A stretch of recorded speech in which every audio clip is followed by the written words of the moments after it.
projet de loi des finances, exercice 2025, que dire des 5 axes prioritaires?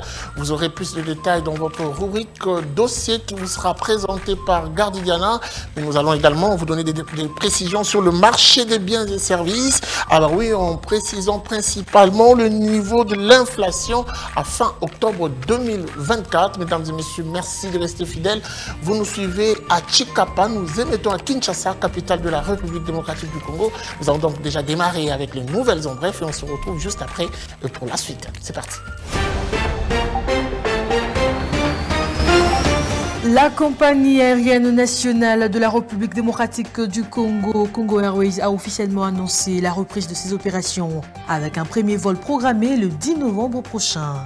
Dans un communiqué, la direction générale de Congo Airways a exprimé sa gratitude envers le gouvernement congolais, la Caisse nationale de sécurité sociale ainsi que l'ensemble de personnel de la compagnie. Ces acteurs, souligne le document, ont fourni des efforts remarquables pour permettre à la relance tant attendue des activités de la compagnie aérienne. Liste de détails sur Zoom-Coprenette. Le gouvernement de la République démocratique du Congo compte mettre fin à un royaume de conducteurs de véhicules non qualifiés. Pour ces faire, le gouvernement vient d'annoncer la mise en place imminente d'une commission devant travailler pour la production du permis de conduire biométrique, processus interrompu en 2017. Le ministre des Transports Jean-Pierre Bemba Gombo a annoncé au cours du Conseil des ministres du 1er novembre dernier la formation d'une commission mixte pour ces faire. Liste aux détails, c'est Zoom-Coprenette. Les députés nationaux, Rick Chikuma a défendu certains besoins qu'il estime prioritaires et doivent être inclus dans le projet de budget de l'exercice 2025. C'était lors du débat général ayant conduit à la recevabilité du projet de loi des finances 2025 par l'Assemblée nationale. Parmi les priorités évoquées par cet élu de la FUNA figure notamment la subvention en faveur de l'UNPC, le besoin d'urgence de sa circonscription de la FUNA, ainsi que la nécessité de mobiliser les ressources nécessaires pour fournir à la police des équipements adéquats. Liste aux détails sur Zoom-Coprenette. Le BRIC, qui regroupe le Brésil, la Russie, l'Inde, la Chine et l'Afrique du Sud, s'affirme comme un acteur clé de l'économie mondiale. D'après un nouveau rapport publié par Chef de Future with Confidence, il ressort qu'en termes de parité de pouvoir d'achat, le BRIC se représente désormais 36,7% du PIB mondial, 23,3% du commerce mondial de la marchandise et rassemble 45,2% de la population mondiale. Face à l'influence réticente du G7, le BRIC affiche une expansion fulgurante, notamment dans le domaine des exportations. Liste aux détails sur Zoom-Coprenette. Et puis, cette fois-ci, parlons chiffres. C'est avec Judith Onamaka. Elle nous donne des précisions sur le marché des biens et services avec plus de détails sur le niveau d'inflation à fin octobre 2024. Elle fera son entrée tout de suite après ceci.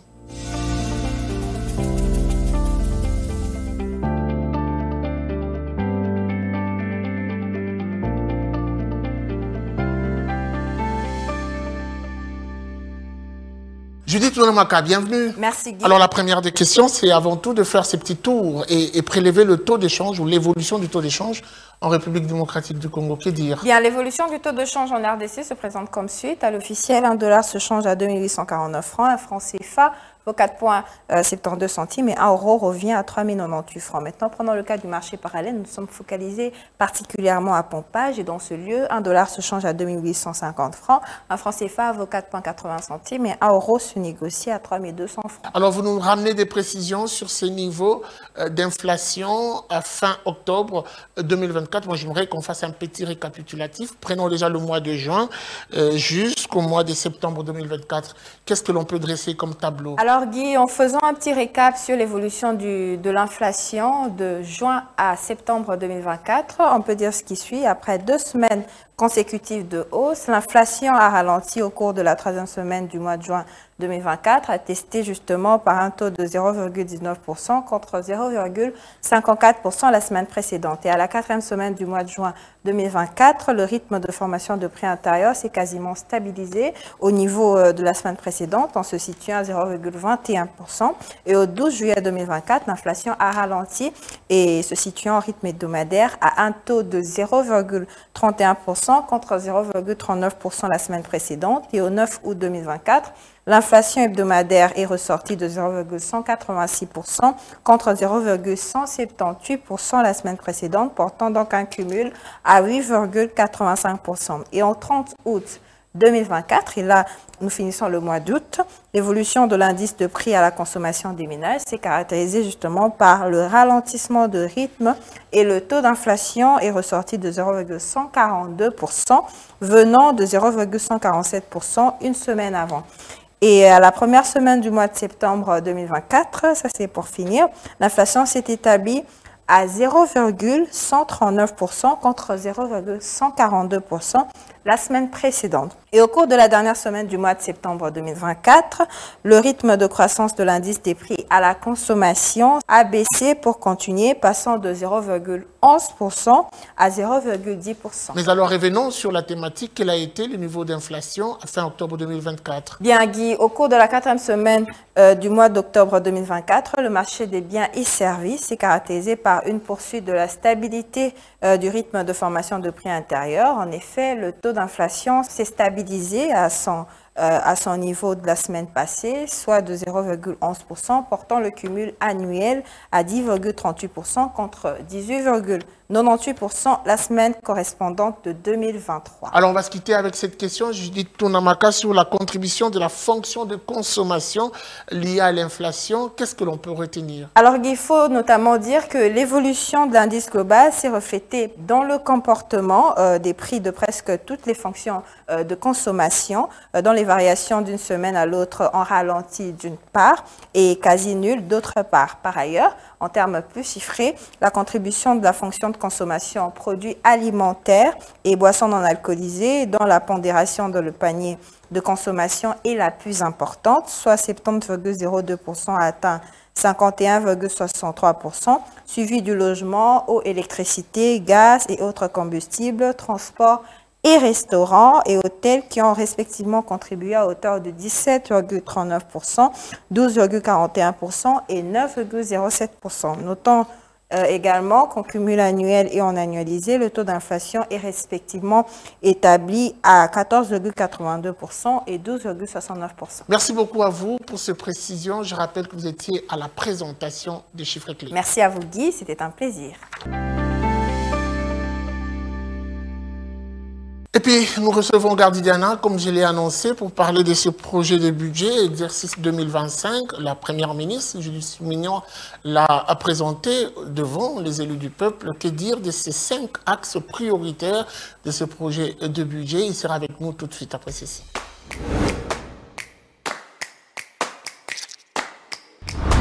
Gardidiana, bienvenue. Merci. Alors, nous allons aborder avec vous cette question majeure sur ce projet de loi des finances, exercice 2025, un projet de loi des finances qui précise même le montant du budget qui va de 40 000 milliards à plus de 49 000 milliards de francs congolais. Pensez-vous que c'est réaliste, ce projet de loi des finances? Réaliste, oui. Il est vrai que beaucoup de économistes se douteront au regard de la mobilisation, de la capacité d'exécution du budget précédent. Mais la vérité, c'est que quand vous suivez la reddition des comptes qui est encore d'actualité, qui est encore en débat au niveau de la commission ECOFIN, le problème était plutôt pas au niveau de la mobilisation, mais au niveau de l'exécution de ces budgets, surtout en termes d'équilibre en dépenses par le gouvernement précédent. Mais dans le fond, le budget reste réaliste et équilibré parce que, il vous souviendrez, si vous suivez la plupart des informations, le Congo perd plus de 150, quelqu'un a dit plus de 15 milliards chaque année, je parle de l'Uzolobambi bien évidemment, et qu'aujourd'hui le Congo, dans sa capacité de mobilisation, a suffisamment de ressources, mais question de volonté, surtout de célérité dans la gestion de la chose publique. En 2024, il y a eu de projections, j'ai parlé ici de 40 000 milliards, mais malheureusement la mobilisation n'a pas pu atteindre ce montant. Aujourd'hui, cette fois-ci, un projet qui arrive avec une mobilisation estimée à 49 000 milliards, je parle de ce budget. Quelles seront les sources qui pourront permettre à la première ministre ou au gouvernement de recueillir cette assiette? Allez, on va faire un peu de la pédagogie pour être très précis. Ce budget d'autrefois était de 40 986 000 francs congolais. Aujourd'hui, on est à 49,864 milliards de francs congolais. Mais en termes de ressources, il semble être équilibré. Je vous l'ai présenté en termes de tableau aujourd'hui. Par exemple, le budget général est défini à 45 milliards, un peu plus. Je vais vous éviter les précisions. À ces niveaux-là, on parle justement de 21% d'accroissement. Le recette interne, c'est la somme qui fera le budget général. La recette interne est de l'ordre de 31 719 milliards de francs congolais, soit un accroissement de 24 à ces niveaux-là. Les recettes courantes sont de 30 792 milliards de francs congolais. Elles également connaissent un accroissement un peu plus léger et ventillé de la manière suivante. Le recette de douane et assises, parlons ici de la mobilisation de la DGDA et la DGRAD.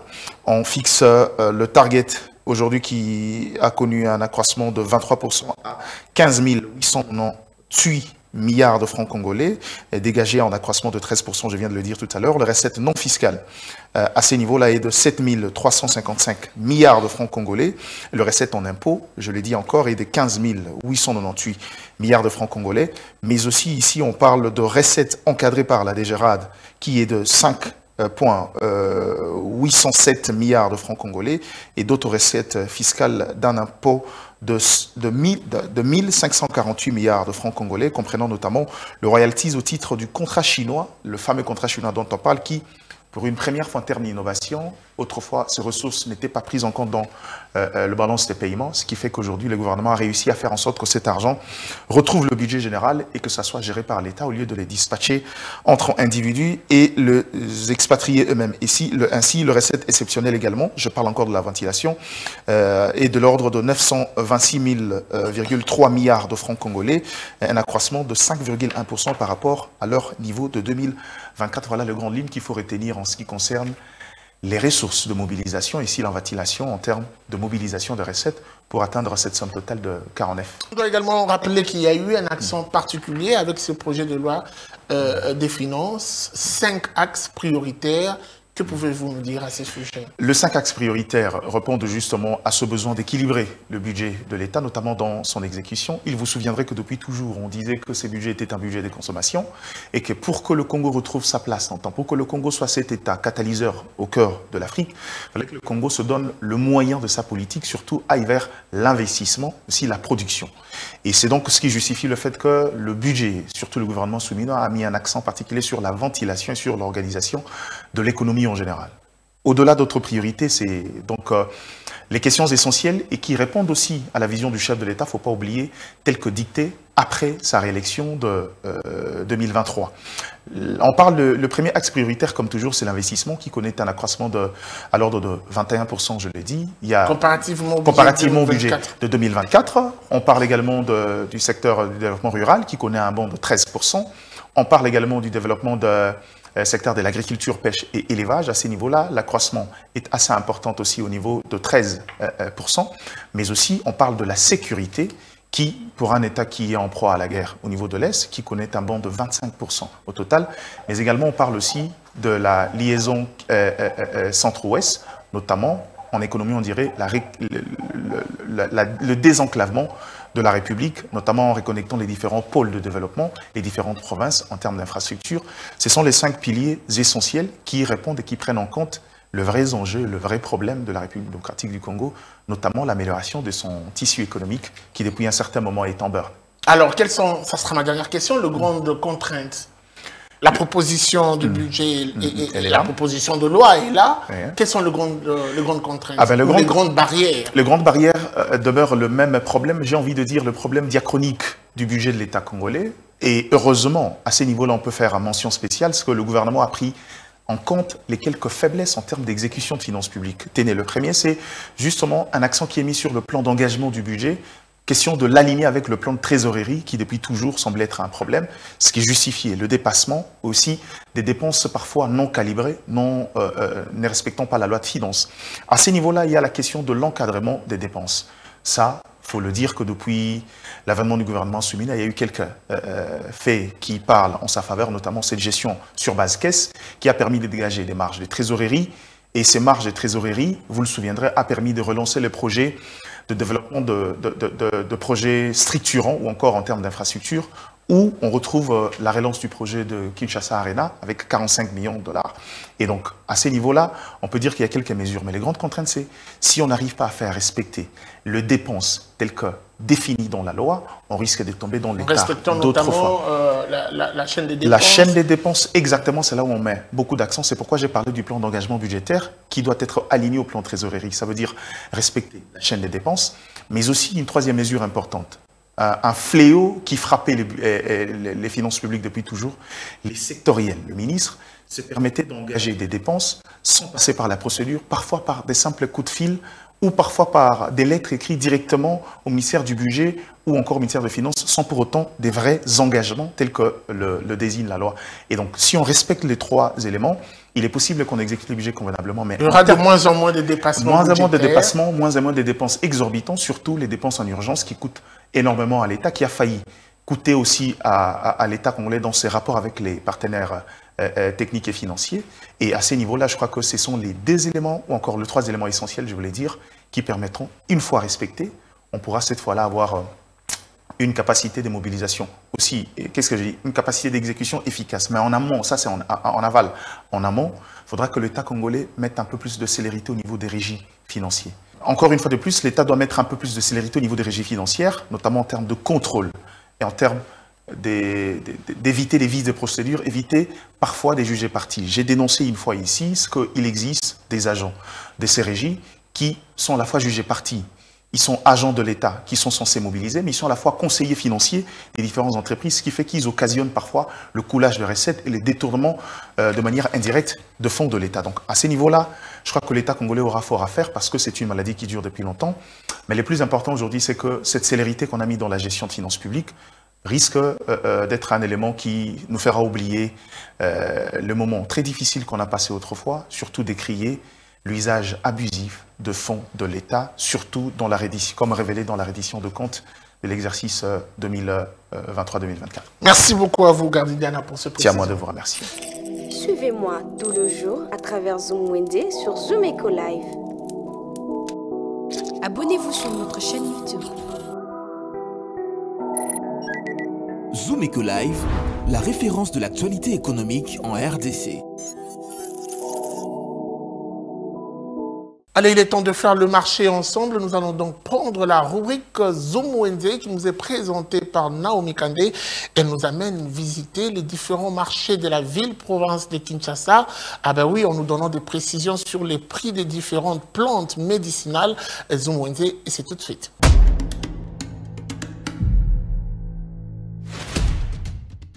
Commençons ces nouveaux marchés avec une botte de citronnelle de son nom en lingala Sinda, qui permet de guérir l'angine et la grippe. C'est vend à 500 francs et 300 francs.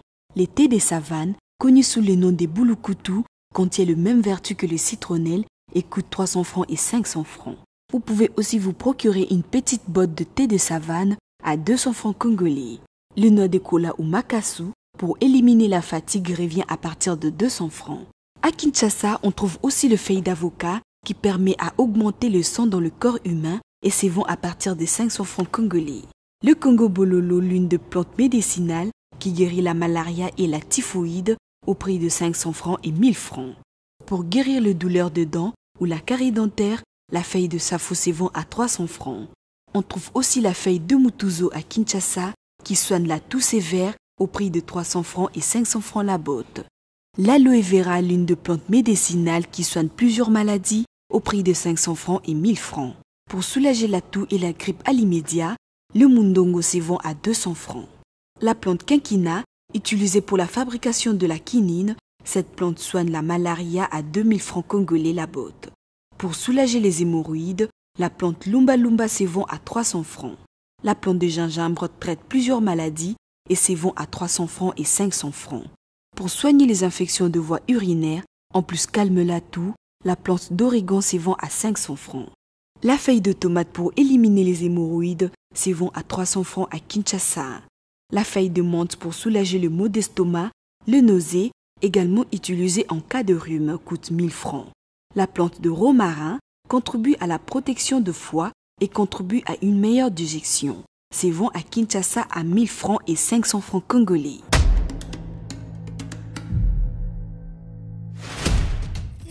Les rendez-vous économiques, c'est dans l'agenda sur Zoom Eco Live.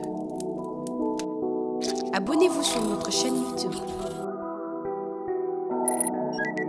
Zoom Eco Live, la référence de l'actualité économique en RDC. Quels sont les différents rendez-vous qui vont marquer cette semaine du mois de novembre 2024? Je vous prie de suivre avec précision l'agenda qui nous est présenté par Ada Sagras.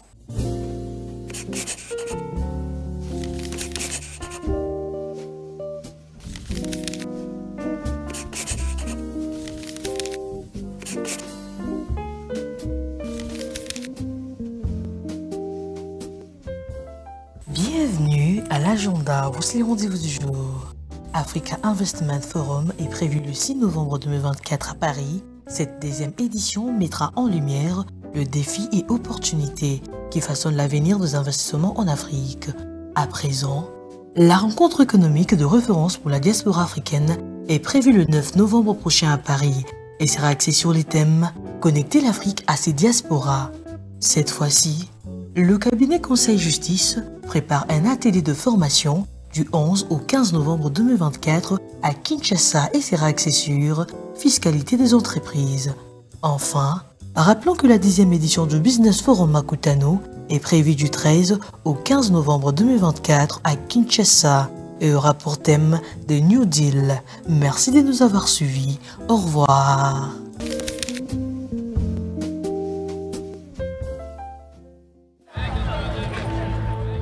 C'est art de se tirer d'affaire, de faire face à la crise, de bricoler, de trouver des solutions avec ce qu'on a sous la main. Un art dans lequel les Congolais ont développé un savoir-faire particulier. Article 15. Débrouillez-vous pour vivre. Se faire beau fait appel à l'art et lorsqu'on parle de l'art, on réserve une mention spéciale à la coupe et couture. Ah ben oui, aujourd'hui, le numéro article 15 que nous allons vous présenter, il s'agit du quotidien d'un styliste, modéliste, couturier qui accepte de partager avec nous son expérience. Comment fait-il? C'est la question pour nouer les deux bouts du mois. Élément de réponse tout de suite dans ce numéro que vous propose Vonvon Lessedina.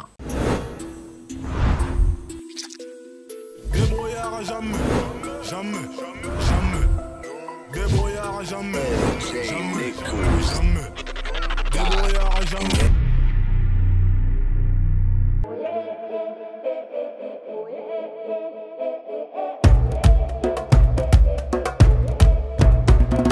Je suis couturier professionnel, maître Guilain Luboya, expert habillé.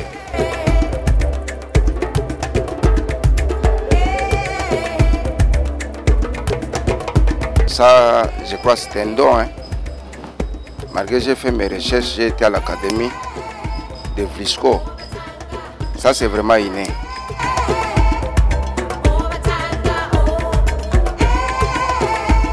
Parce que dans notre famille, la maman fait la couture, moi je fais la couture, il y a mes petits aussi qui font aussi de la couture. C'est vraiment inné. Dans ma vie, j'ai fait la mécanique.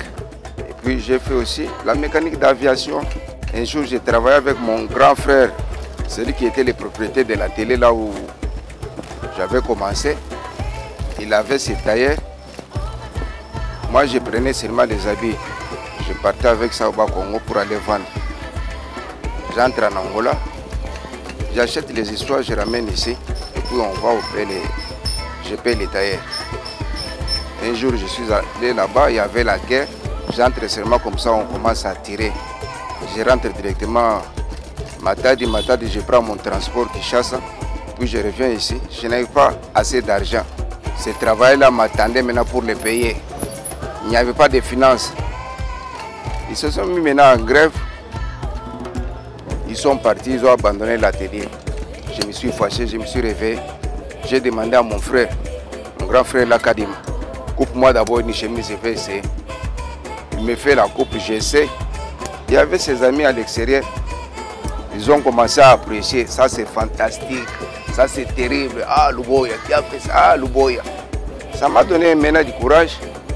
J'ai commencé à travailler.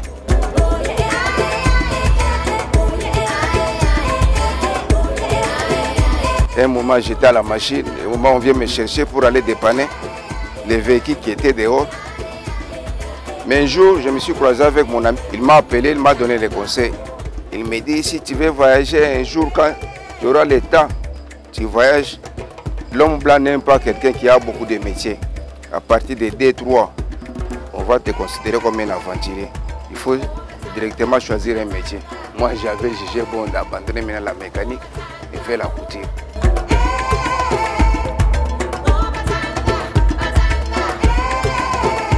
Parce que la couture, j'ai des ouvertures partout.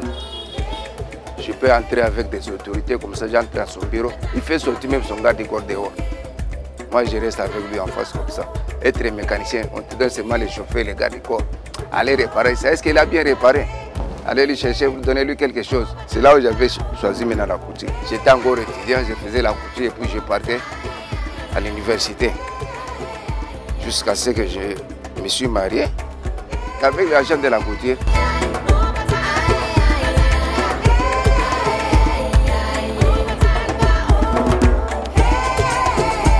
Quand moi, j'ai eu maintenant la connaissance, j'ai eu maintenant beaucoup de clientèle.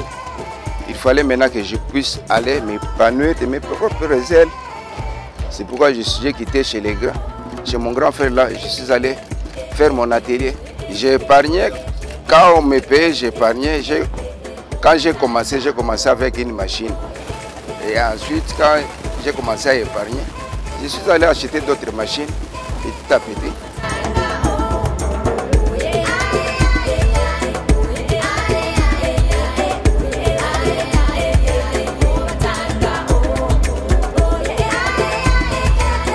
Moi, mon premier secret, dès que je me réveille d'abord le matin, je prie. Je recommande à mes clients entre les mains de Dieu. Qu'on soit toujours en bon terme. Si les clients viennent ici, je n'ai pas terminé leurs histoires. Il y a des fois, moi je commence à demander seulement pardon. Moi je ne suis pas le premier fautif. Le premier fautif c'est le courant, il n'y en a pas. Je peux donner rendez-vous à quelqu'un. Venez dans 10 jours, venez dans 2 jours. Il vient comme ça, il n'y a pas l'électricité. Cela nous sommes pénalisés. Quand je suis en train de chercher même le soutien ici, c'est pour acheter même un groupe indicien à cause du courant. Là où je peux me mettre vraiment à respecter mes rendez-vous.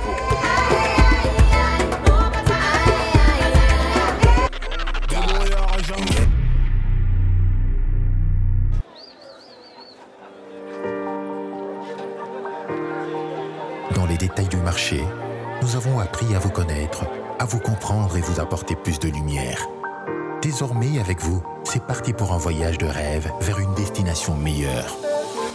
Ensemble, découvrons le civisme fiscal et la bonne gouvernance dans la gestion de la Res Publica grâce au décryptage de l'actualité économique du pays avec des chiffres clés. Avec une équipe de professionnels, découvrez le quotidien des Congolais en exclusivité à travers des dossiers et analyses approfondies. Zoomeco TV, la référence de l'actualité économique en RDC.